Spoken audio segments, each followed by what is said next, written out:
Bonjour à tous et bienvenue dans Voyons voir, direction l'Allier. C'est au cœur du Bourbonnais entre Montluçon et Moulins, sur la commune de Rocles que se trouve l'élevage des bisons d'Auvergne. À sa tête, Mathieu Perron.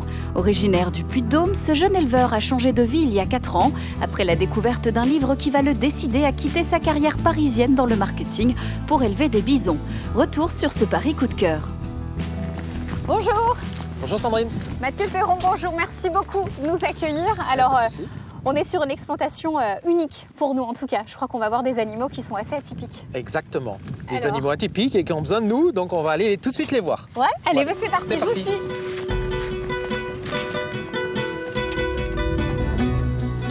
Hop là.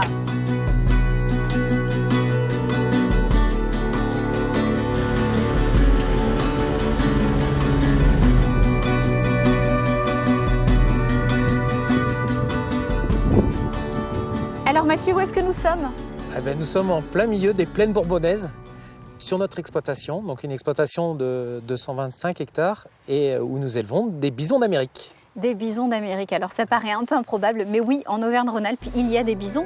Alors parlez-moi un peu de cet animal, quelles sont ses particularités, parce qu'on le connaît assez peu en France. Exactement, alors c'est un animal, donc il y a plusieurs espèces. D'abord, c'est pas un bison européen, qui est une espèce menacée, une espèce protégée, et donc qui est protégée par les conventions de Washington, donc vous avez le droit de l'élever, mais votre élevage devient une réserve naturelle, et voilà, c'est juste pour la prolifération de l'espèce.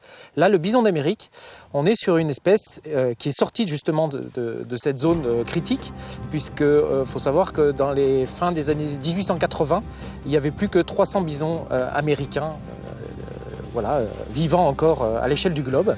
Et finalement, ce sont les fermiers américains qui, par l'élevage, ont réussi à reconstituer les troupeaux. Et aujourd'hui, on est à plus de 250 000 individus à l'échelle du globe. Et derrière nous, il y en a à peu près 200, je crois. Alors aujourd'hui, l'exploitation compte 230 bisons. Ici, on est sur un troupeau donc, de femelles où il y a 50 femelles avec leurs petits. Alors 230 bisons, ça paraît beaucoup comme ça, mais en fait, c'est assez peu. Parce qu'aujourd'hui, étant donné que c'est un animal assez, préhistorique, je qualifierais de préhistorique, encore, il pousse tout doucement. Donc il atteint sa taille adulte à 7 ans. Nous, au niveau de l'exploitation, on n'atteint pas ces 7 ans pour les tuer, pour produire de la viande, on attend 3 ans. Donc finalement, 230 bisons sur 5 générations, parce qu'il y a les mères, les petits de l'année, les 1 an, les 2 ans et les 3 ans. Et finalement, ça fait que une soixantaine de mères. Mais l'idée après, c'est d'augmenter pour pouvoir faire plus de bisons chaque année. Alors on sent dans toutes vos explications qu'il y a de la passion. Il y a une certaine passion pour cet animal. Mais comment est-ce que vous vous êtes dit un jour, j'ai envie d'être éleveur de bisons? Comment ça se passe et c'était à quel moment? Est-ce qu'on peut parler un peu de la genèse de ce projet-là quand même? Ah oui, c'est un projet donc de couple avant tout. On est parti ensemble avec ma femme. Donc moi je suis originaire du Puy-de-Dôme, mais si vous voulez en fait par rapport à des études et des motifs professionnels, nous étions donc en région parisienne où moi j'étais responsable marketing et je m'occupais de la vente de tracteurs à l'export. Donc je travaillais sur l'Angleterre, l'Irlande, les pays scandinaves et les pays baltes. Donc rien à voir avec le bison. Et j'avais toujours eu la volonté de vouloir m'installer. Et en fait, un jour, en lisant un livre, c'est un livre d'un naturaliste qui s'appelle Dan O'Brien. Et son livre, c'est Les bisons du cœur brisé. En fait, il a une exploitation aux États-Unis.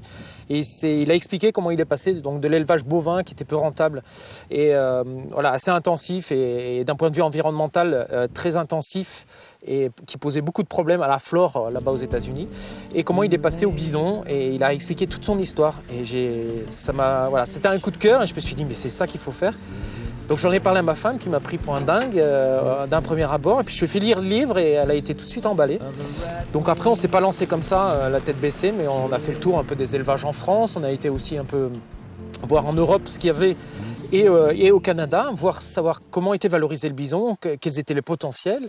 Et ensuite, on s'est lancé dans cette aventure avec un éleveur en Belgique qui avait un troupeau de bisons et qui souhaitait aussi s'associer avec quelqu'un, un jeune français dynamique. Et puis nous voilà lancés et on s'est retrouvés donc dans le Bourbonnais.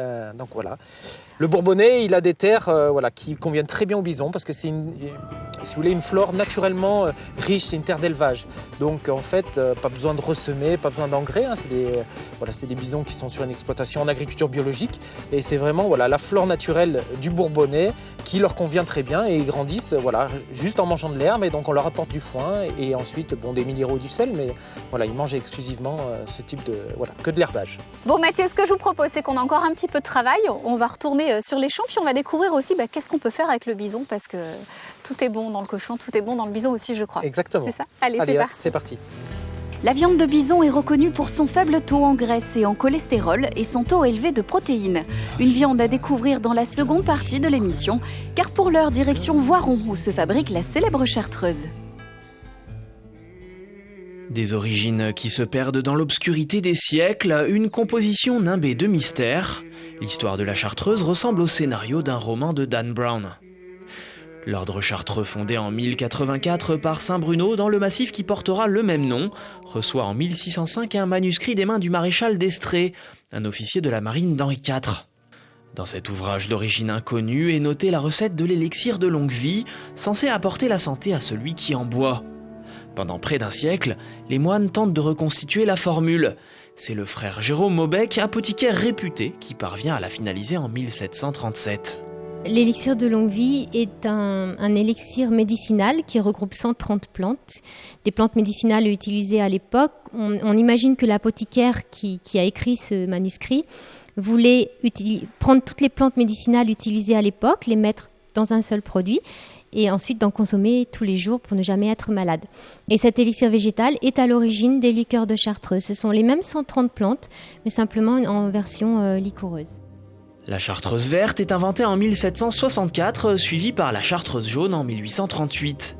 Depuis plus de 250 ans, les pères chartreux se transmettent une recette tenue secrète. Seuls 2 d'entre eux en connaissent les arcanes. Après un passage à vide, la chartreuse entre de plein pied dans le nouveau millénaire.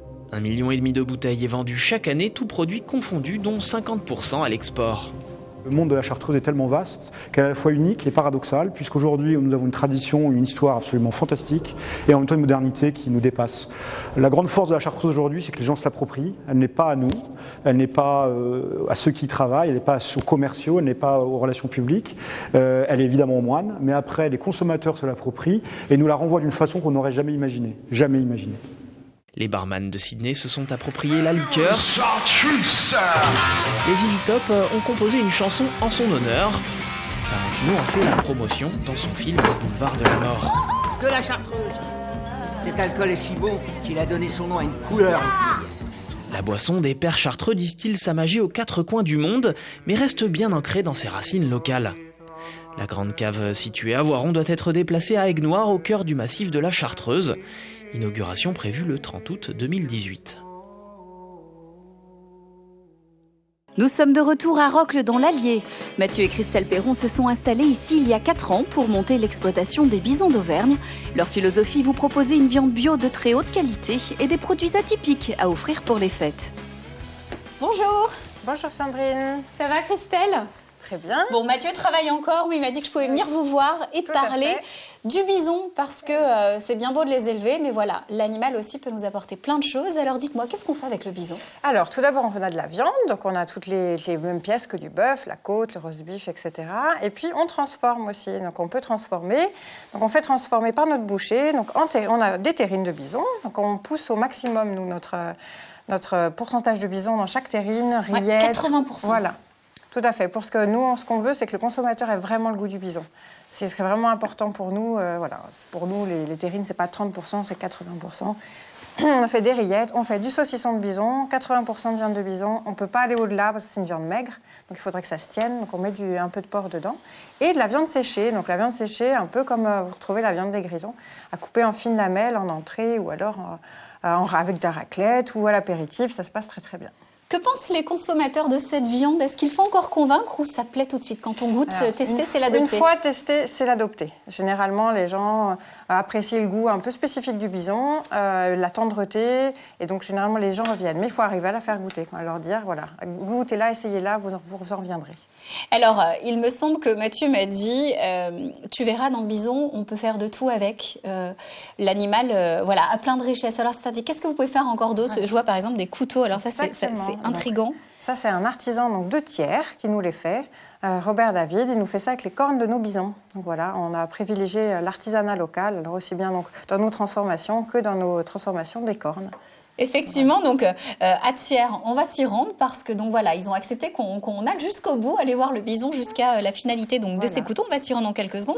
Avant ça, juste Christelle, comment est-ce que vous arrivez avec Mathieu à faire parler de votre activité? Comment ça se passe? Comment est-ce qu'on peut accéder à ces produits? Comment est-ce qu'on peut trouver ce bison d'Auvergne? On a fait un site internet avec une boutique en ligne, donc on peut commander nos produits sur la boutique en ligne. On envoie partout en France par un système de chrono food, donc en 24 heures c'est chez vous. Et puis, on est sur des marchés, donc des gros marchés, notamment Paris Fermier, sur la région parisienne, et puis certains marchés dans la région. Donc, si on revient à... Allez, il y a 2-3 ans sur le projet, c'est un bon pari? Vous ne regrettez pas? Non. Ouais? Non. Bon, en tout cas, bravo, merci beaucoup. Merci beaucoup d'avoir partagé cette aventure avec nous. Puis nous, on va partir sur les traces de ce superbe couteau. C'est ça, c'est marqué, c'est à Thiers, on reste dans le local. Merci beaucoup, Christelle. Je vous en prie. Merci bien, à bientôt. À bientôt.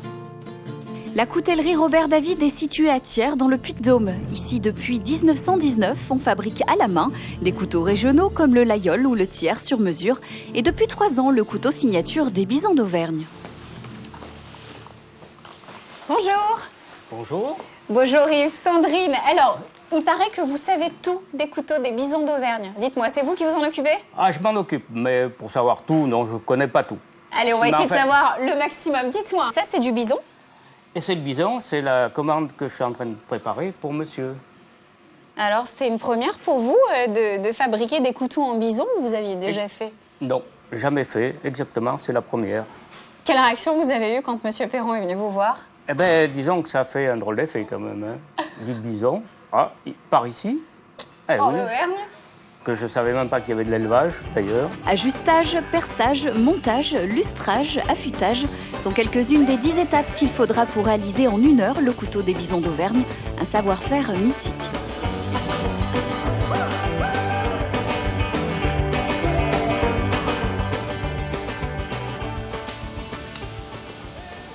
Et ben voilà. Et voilà mon beau couteau. Oh, allez, en quoi? En 5 minutes? Vous avez réussi à faire tout ça? Normalement, le montage, allez, 2 minutes et demie, c'est fait. Mais il faut que ça soit tout prêt. Que tout soit prêt, parce que voilà, c'est votre particularité d'être monteur. Merci beaucoup, Yves, d'avoir pris le temps avec nous. Je vous l'emmène au cas où je croise un bison sur la route. Mais emmenez-le. Voilà, j'aurai de quoi me défendre. Merci beaucoup. Et très bonne continuation. Merci beaucoup, Yves. Merci bien. Que ce soit l'exploitation des bisons d'Auvergne ou la coutellerie Robert David, les artisans auvergnats vous ouvrent leurs portes pour des visites et échanges autour de leurs produits, mais aussi de leur métier qui ont pour point commun une histoire, un savoir-faire et une volonté de défendre le Made in France.